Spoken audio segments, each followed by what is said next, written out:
We've already gone over 3 iterations of our mock NFL draft, but now it's time to go to just the meat and potatoes. We're going to talk about which teams might take a skill position or fantasy relevant player. So we're going to look just at the teams that are in the market for a quarterback, running back, wide receiver, or a tight end in round 1. These are the players and the rookies that might make an instant impact in the league and be draft worthy for fantasy. And Chris, it's obvious where we're going to start, of course. That would be the Jacksonville Jaguars. You think they might go quarterback with the number 1 pick? It's a possibility. I think they're going to take this guy, Trevor Lawrence. Actually, Urban Meyer pretty much said today that they're taking Trevor Lawrence. There's no suspense here. They're taking Trevor Lawrence number 1. Yeah, the number 1 pick, there's just no drama or suspense anymore these days. We already know who it is months before the guy's even announced that he's going to go out for the draft. So the worst kept secret, Trevor Lawrence, number 1. Let's move on to number 2. There is some intrigue about the Jets. Will they even keep this pick? If so, you would think they'd have to go quarterback, but they might not. And if so, which quarterback? It's not a slam dunk. What's your take on this right now? I think the Jets are going to keep this pick, and I think they're going to take Zach Wilson. I mean, everything I've heard says they're leaning towards Zach Wilson. I know he's impressed on his pro day. He seems like the kind of quarterback the Jets really like. So I got the Jets taking Zach Wilson at 2. It wouldn't shock me if a team came up with a crazy offer to try to move up to take a guy like Zach Wilson. There's some teams like Washington, Carolina in the market for a quarterback, and the Jets should listen because, look, they need a lot more than just one player to fix that team. But as of right now, I got to think they're going to keep this pick. And Wilson, all signs seem to point to him being the number 2 pick. Everyone was in love with him after his pro day, even more so. So let's go with Wilson at number 2. Now, things really start to get interesting. You may have heard couple of trades that went down. The 49ers made a move up to number 3. They now own the 3rd pick.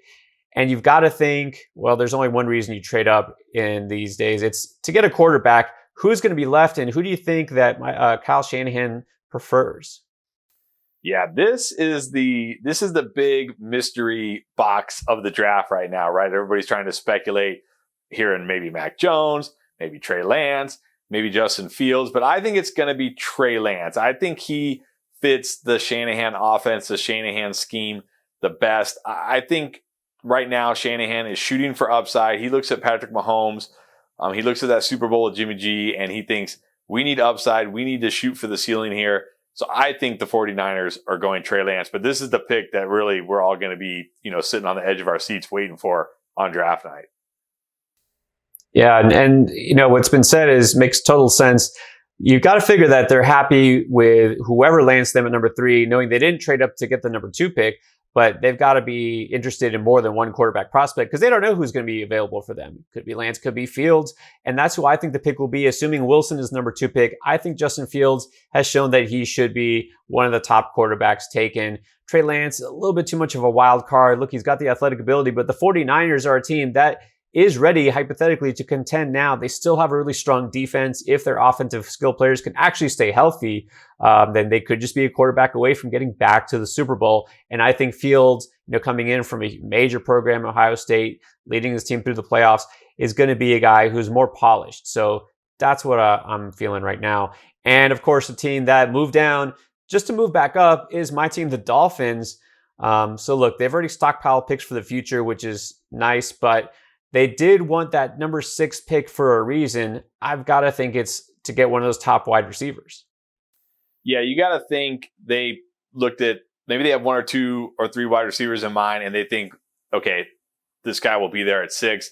And I think the guy they really want is Devonta Smith. I think they want to reunite Smith with Tua, give him some comfortability there. So I know a lot of people have them linked to Jamar Chase, who's definitely a possibility, but I have a feeling they're going to want to relink Smith and Tua, and it's going to be Devonta Smith at 6. That pick definitely makes a ton of sense. Obviously the Alabama connection there, Devonta Smith, there's no doubt was the best receiver in college last year. It's not every day that a wide receiver gets a Heisman Trophy. I was leaning Smith this whole time, and lately, the more I think about it, the more I see draft nicks. Everybody is, just abundantly clear that Chase is the better NFL prospect. So are the Dolphins going to go with kind of their head of their heart here in the sense that, having Tua's former teammate and, the guy who is fresh in our minds, or the guy who might actually be more productive down the stretch. A lot of concerns about Devonta Smith, his size. Will he hold up at the NFL? Right now, I'm thinking if they traded to make sure they secure the number 6 spot after moving down to 12, it's probably to get the guy who is number 1 on most teams' list. I'm thinking it's Chase. So I'm going to say right now the Dolphins will take Jamar Chase. But either way, they've got to get a receiver. So what about number 7, Detroit Lions? We think that they might follow suit too. Who do you have them taking? Yeah, it's a Detroit Lions, so you never know. New head coach Dan Campbell's a total wild card, but you got to think they're going to go wide receiver after losing Kenny Golladay and Marvin Jones in free agency. So I've got them taking Chase. Since the Dolphins took Smith, I'm going to have them taking Jamar Chase at 7. Obviously, if the Dolphins take Chase, then I have them taking Smith. I think these guys are going back-to-back at 6 and 7. It's just a matter of which team's taking which one. I'm right there with you. So you know what? I have the Dolphins taking Chase. That means the Lions get Smith, but it could very easily be flipped. But Detroit definitely needs a receiver to replace Kenny Golladay and Marvin Jones, who are both gone in free agency. Now, number 8, Carolina. They've still got a lot of needs here. A young, up-and-coming defense. You'd think offense should be the priority. We know that they've said basically they want a franchise quarterback, but will they get one, or at least the guy they're happy with at 8, or you think something else is at play here? I think they're going to do everything they can to trade up with Atlanta for that number 4 pick. I think Atlanta is looking to do something on defense, or maybe with that offensive line. They know they don't need a top 4 pick to improve their defense or their O-line. They're going to trade down. I think Carolina does what it takes. They move up to 4th, and I think they take Justin Fields there, who I agree with you. I think he's a great quarterback. He's ready to go right now, and I think he would be incredible in this offense. So that's what I think happens. They trade up with Atlanta, and they take Justin Fields. Wow, and that would be interesting. We have yet another trade in the top 10, and then possibly 4 quarterbacks taken with the first 4 picks. Look, everybody wants their guy, so that wouldn't shock me at all. I think right now Carolina will probably stand pat, even though they do want a quarterback. I actually have them taking Kyle Pitts because we know he's going to be a highly coveted player. Tight end has been kind of a void there at Carolina for a while, ever since Greg Olsen left. And that would be a really nice player to pair with, well, I guess right now it would have to be Teddy Bridgewater, but then maybe they go quarterback later, take a guy in the 2nd round, wait till next year, who knows. But I actually have Kyle Pitts going to Carolina as of right now. Denver's at number 9, and well, they also might need a quarterback too. So what do you think happens? Yeah, I think they do. And I think they go with Mac Jones because in my mock here, or whatever you want to call it, he's basically the last of the quarterbacks left. But I also think Mac Jones is an Elway type of quarterback, a pocket passer. I know Elway's not technically the GM anymore, but let's be real. He's going to have some say in this. So I think they go Mac Jones here. Even if they don't feel like he's ready day one, he could be their quarterback of the future, whether it's this season or next season. Mac Jones makes a lot of sense to me at 9 for Denver. Yeah, it'll be interesting to see where Jones winds up. Denver, yeah, they're still hunting for their quarterback too. I think it's obvious Locke isn't the answer. He might be a stopgap, but this isn't a team that's, going to have a lot of patience. So I haven't taken a quarterback, but I think Trey Lance is the answer because, again, I think Elway is going to see him as a guy that could groom into the next Locke. Look, Locke isn't a guy who came out super polished. Questions about his accuracy, which are still a question. Lance, the same thing, a really athletic guy with arm talent, seems to be what they covet. So I think Trey Lance is the pick at number 9. And then Philadelphia, well, one of those teams we talked about, they moved down. So it looks like they're not in the market for a quarterback, which definitely helps you and I with all our Jalen Hurts stock in best ball right now. But what did they do? At number 12, do they go offense? I think so. I think they go wide receiver here. I think they looked at the board. They see that there's a lot of really good wide receivers in this class. And they were like, you know what? We can move down, grab get an extra pick later on and still get one of the wide receivers we like. And I think that's going to be Jalen Waddle. He just seems to fit, right? Jalen Reagor, Deshaun Jackson. They like those type of receivers. I think he's a perfect fit for Philadelphia. We know they badly need wide receiver depth. I think that's where they go. Yeah, I'm not 100% convinced they go offense, but I do think there's a good chance they do need another receiver if they want to make Hurts successful. And I do think that Waddle would be the next best available. So right now, that's where I had them going too. All right, a little farther down now, we have a lot of offensive players being taken early on. And then there's probably going to be a run. We've got some offensive linemen and some defensive edge rushers that will go off the board. What about the running backs? We haven't talked running back yet. Look, there might not be a running back taken in the first round. We thought it might not happen last year until Clyde Edwards-Helaire was taken really late, and that didn't quite pan out the way we thought. Where does he go? Where does the first running back go, Chris? Well, I think if a running back does go in the first round, and I'm not sure it will happen, it's going to be Pittsburgh, and they're going to draft Najee Harris.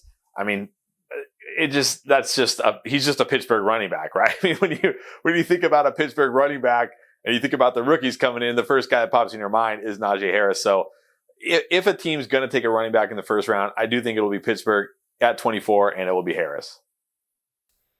You know what? That's where I have him going in some of my earlier mocks, which you guys saw here. I have Harris going to the Steelers. And look, I know that last year's draft class was arguably more talented at running back, maybe a little deeper. We saw guys like Jonathan Taylor, DeAndre Swift not go in the first round. But Harris is a guy that seems to me that he would have been the top of that class if he came out last year. There's just no questions about him. There's a little bit of question about Taylor, maybe him holding up the NFL, maybe peaking too soon. A little bit of question about DeAndre Swift and the workload.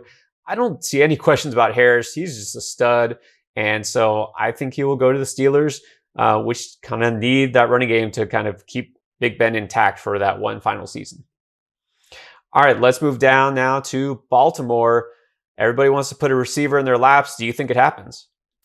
I do. I mean, they tried really hard this offseason to sign pretty much every free agent wide receiver, and all they got was Sammy Watkins. I don't think they're done.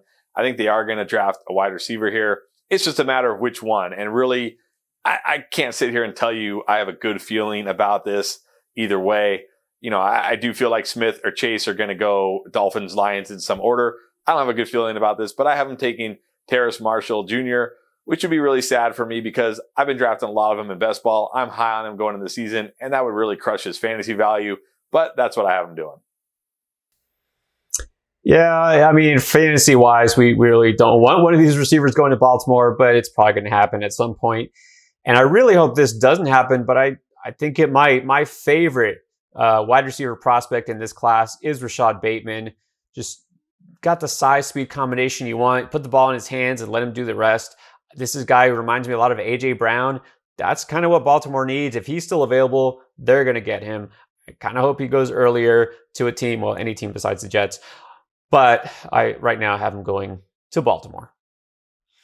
And then one last pick here. Talk about everybody wanting a receiver. It's got to happen. The Packers have to draft a receiver at some point, don't they? I don't know. Who knows? We're going to give him one in this draft just for wishful thinking. And I'm going to give him Elijah Moore, who I think would be perfect in this offense. An explosive guy. I know there's some questions about his size, but just an explosive guy. You put him in this offense with Aaron Rodgers. Aaron Rodgers is going to find him early and often. He'll make him successful. With Devonta Adams on the outside, I think he'd be perfect for this offense. So that's what I'm going to do. Just more wishful thinking than anything because it's the Packers. For all we know, they're going to draft Mac Jones here or something, or Trey Lance or whatever, and really, try to light that fire under Aaron Rodgers.